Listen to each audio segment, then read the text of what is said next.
All right, so here is my 2023 planner. And I did decide to go with the DigiSparkles planner again. I really just I like it. I liked using it mid-year this year. I think that it is laid out really nicely. I think it's got a lot of different things that I just like. So I am sticking with this and I'm super, super, super excited about that. So before I even get into my planner, now, full disclosure, I have already kind of looked at this a little bit, and I have already kind of made some mock-up things that I wanted to share with you guys. But for the most part, this is kind of my process. So I am a big believer of doing your work before you start a new planner, okay? Now, the reason why I say do your work before you start a new planner is because you really have to review your system. You have to review what's working for you already and what's not working for you. So if you're somebody who you always give up a planner about a month in or 2 months in, or you find yourself feeling guilty when you're not doing your planner, then something's not working. The planner's not working for you. So you do need to kind of examine your system. And on my blog, I have a lot of different articles about that idea of examining your system, the idea of finding the perfect layout for yourself. Do you want to do traditional planning, or do you want to do digital planning? All of those things are on there. So check out some of those different blog posts to help you kind of really get in that mindset of reflecting first before you make these planning decisions. So with that said, I'm looking at this planner today and I kind of want to go through it with you so that you can see kind of what my process is. So here's the planner. It's awesome. I love it. I'm choosing to use the earthy tone one. I might change that. Who knows? But that's the one that I'm choosing for this year. So this is the extended version and it is the hybrid version, which I super love, and I'll show you why in a moment. So this is this main page. I love that she gives us the hex codes and she also gives us the font that she uses, which I love because then when I have to make my own layouts or I want to make an overlay for something, I can do that and it looks awesome. So first off is the main calendar pages. So I did not use this last year. I probably won't use this year. I am probably going to be using this a little bit. I liked this idea of kind of populating this with some different content ideas. I think that that's what I'm going to do with that. I also have never used a quarterly plan at all, and I want to do that for my blog, but I also want to do that for my health goals this year. So that's going to be something that I might end up using as well. Here is the main monthly pages, okay? I typically do not use this monthly page. I use it as a kind of window to move to my weekly pages. But I am going to use this page, but not in this way. So this is the main overview page. Now this is an example of one that I've already done. So I went in and moved some things around, and I'll just add this in as an element so that when I go to do my next monthly page, I can have it all set for me. But most of you know, if you've been around the blog or you've seen my things on Instagram, that what I like to do is I have 4 main goals, and they're a health goal, a family goal, finances, and business. And I like to set a monthly benchmarks for that. And this is where I want to do that. So I've basically modified that. So when I click on the overview, instead of this page, I'm going to have it be this page. Now, if I cannot stress something enough to people, it would be this. When you get your new planner, please, please, please do not go in and change everything. Don't go in and decorate all your months. Don't, buy those stickers, those holiday monthly stickers, and go in and put all those stickers on your planner. Don't do it. Don't do it. It is a time waster. Same thing here. I'm not going to go in. I've created this page once, and I put it in February so that when I was going through this, that you guys could see the original thing.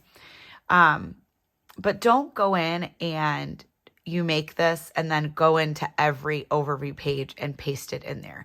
This is why. You might not like it. You might not like this page. So why would you waste the time 12 different times pasting it in? I think that a lot of people do that. A lot of people have good intentions, and the good intentions end up kind of shooting us in the foot, because the problem is that if you decide, I don't like this, well, you've already done it. You've already pasted it in there. So there's a little bit of guilt that happens because you think to yourself of the time that you put in pasting things in there, or the time you put in creating a spread that you're not going to use, right? Then what happens is that instead of changing your system to something that works for you, you try to fit the box. You try to fit the box of what is there. Same reason why I'm changing this. This isn't how I work. I know that I'm not going to use this page. If I'm not going to use this page, then I'm not going to try to make myself fit this mold. I'm not going to. It's not worth it for me. I know it's not how I want to plan it, so I'm not going to use it. I'm not going to try to fit in that box. I'm going to make my own box, and you can do that. You can do that with paper planners. You can do that with digital planners. You just have to think, what is going to work for me? So I know that this is going to work for me. So I'm going to have my overview page be that. Now, I told you before I'd show you what I meant by hybrid. So her hybrid planners are super awesome. And this is actually how I like to use them. I realize I'm in December there. So this is why I like it. So if I go here, this is the vertical spread. So I click on that link, and this is the one that, if you guys watch my plan with me videos, this is the one that I kind of live in. This is where my planner is mostly used, right? This is where I block out my time. This is where my weekly goals go.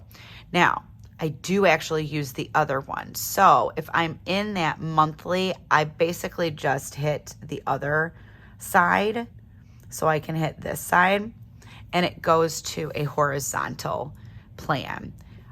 I like just using this because I can switch back and forth between the two. So this is the vertical, and then this is the horizontal. Now, I use the horizontal actually as kind of a running little to-do list.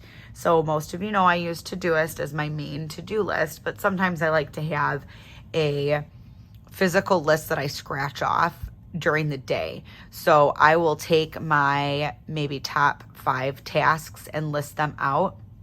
Or this is also where I like to, in the evening, when I'm done working with something, I will put down what I need to do the next morning so that I'm not kind of sitting there going, I have no idea what I'm doing. I don't know where to start on, where I should start, all that loveliness. So I will put that in here. But my main planning goes into this part. And this is kind of that, I'm going to mispronounce it, so I apologize.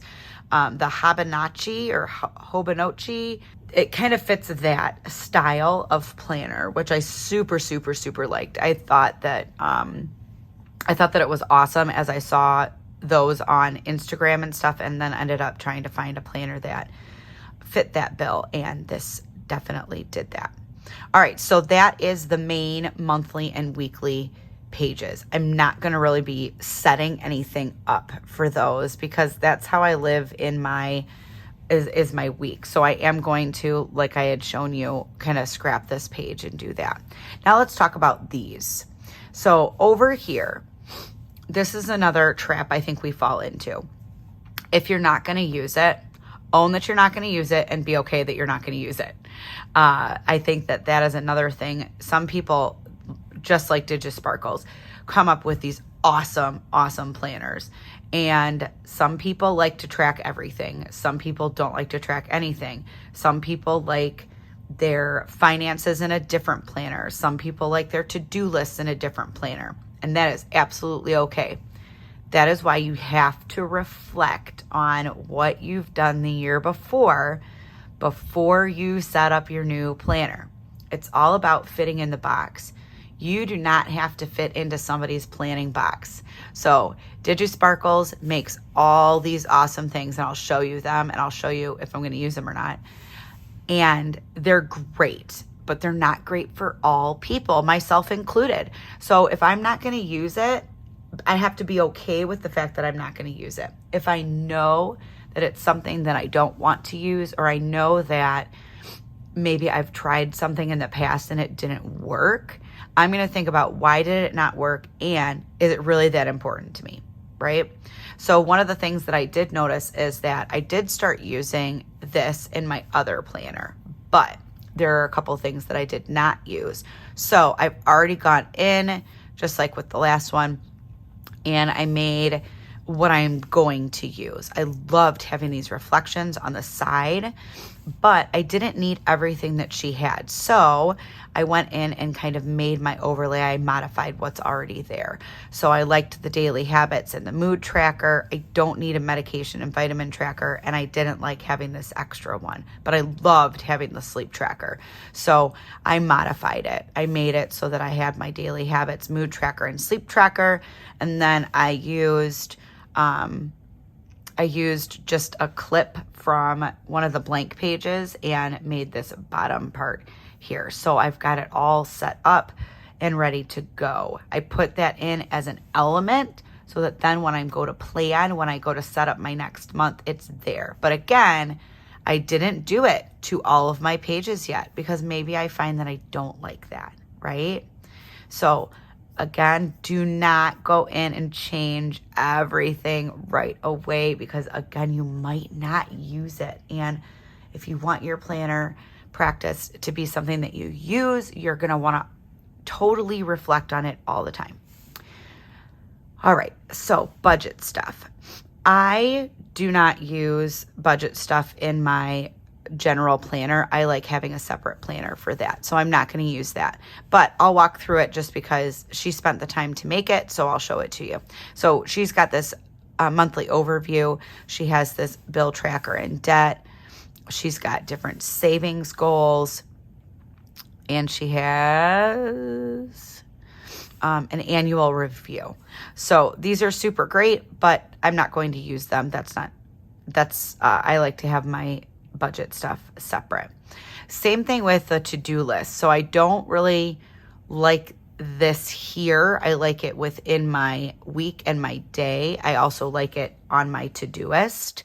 But those days that I'm feeling overwhelmed, I could see myself using the Eisenhower matrix. She's got 2 of those set up for you. And I could also see myself using the Kanban board, but I also use that kind of in Notion as well, at least for creating time for life stuff. So I might not really use this tab either. Projects. This I could see myself using. I didn't use it in the old one though, but I think for a larger project, I could see myself using this project part. Goals. I'm definitely going to use this goals section. And I loved going through this level 10 life last year, or rather mid-year is when I did it. So I'm definitely going to do that again. And then this part, I'm actually going to change. So you see it's got this by time frame, and it's got these monthly goals set out. It's got these different parts for like long-term goals and stuff like that. I'm going to show you actually what I'm going to do instead because I already did it in my other planner. So you see I've got that life areas. So this is what I'm actually going to be putting into my other one. I did not use any of these because I used it in my monthly, when I was doing my monthly planning. So I think that what I'm going to do is just make this into an element and then put it into my new planner where I've got this by time frame part so that when I click on the goals, it'll go to my level 10 life. And then it's going to go to, when I say by time frame, it'll have my first goal, my second goal, and then I'll add a page for my next goal. That's how I'm going to set that up. For entertainment wise, I do not track my series and I do not track my movies. I do track my books, but again, I track it in GoodNotes, so I don't actually track it in here. As far as meal plans go, it's got meals and it's got recipes. I am a super lucky woman because my husband does most of the cooking. He is home before me, so he is the one who does most of our cooking, so we don't really have to meal plan. Fitness, those of you that know me know that I do CrossFit, and I'm going to use this, but I haven't decided how I'm going to use this yet. There are a couple of workout programs that I use in addition to CrossFit that I think I want to put in here. But then this I am going to use. Remember how in the beginning I said I might use that quarterly part to talk about my health? I think I want to do that here. I think that my fitness challenge one, I think I'm going to do this as like a quarter 1 goal, a quarter 2 goal, a quarter 3 goal, and all that. I think that that is kind of what I want to do. So that's what I'm going to use this page for. I'm actually really excited about that. I think that that's going to be super fun. My schedules, my schedule typically doesn't change until it's the summer. But I like the idea of having these weekly tasks and monthly tasks and that there. So I might use that. And then over here, we've got passwords. And then this one is contacts. The next one is meetings, right? These, again, I don't use these in my general planner. I use them somewhere else. So I'm not going to be using these pages either. And then these are just general tabs so I could make my own overlay or whatnot. So that is what I'm doing with my planner. Now you notice there were a lot of pages that I wasn't going to use. And some might say, well, Stephanie, then why did you buy this planner? Like, why would you buy a planner that has a whole bunch of stuff that you're not going to use? Well, here's the deal. I like that a lot of different things are linked the way that they are. And I did contemplate, I was going to do she has a 12 tab version, but then I lost the functionality of having the monthly tracker. So I didn't like that. Taking away some of that to me was, it was more beneficial for me to buy the full extended version and not use a bunch of this stuff than it was for me to not buy the extended version and have to make a bunch of different things and then not have them linked. So that's why I want this route. Again, though, examine what you've got, see what you think is going to work, and make that plan before you even move into your planner. And then when you move into your planner, don't unbox everything, right? Take a minute, live in it for a couple months, see what's working, and then make your modifications. Don't go in and change everything right off the bat so that you have these boxes that you're trying to fit into, right? We want to always be examining what's working and what's not working in our planning life and our productivity life. So that is my new planner. I'm going to put out another video probably next week sometime about me setting up some of these things and getting things ready, especially my goal area, because that I will set up in its entirety just because I want to start the year off right. So thanks for watching, and I will see you next time.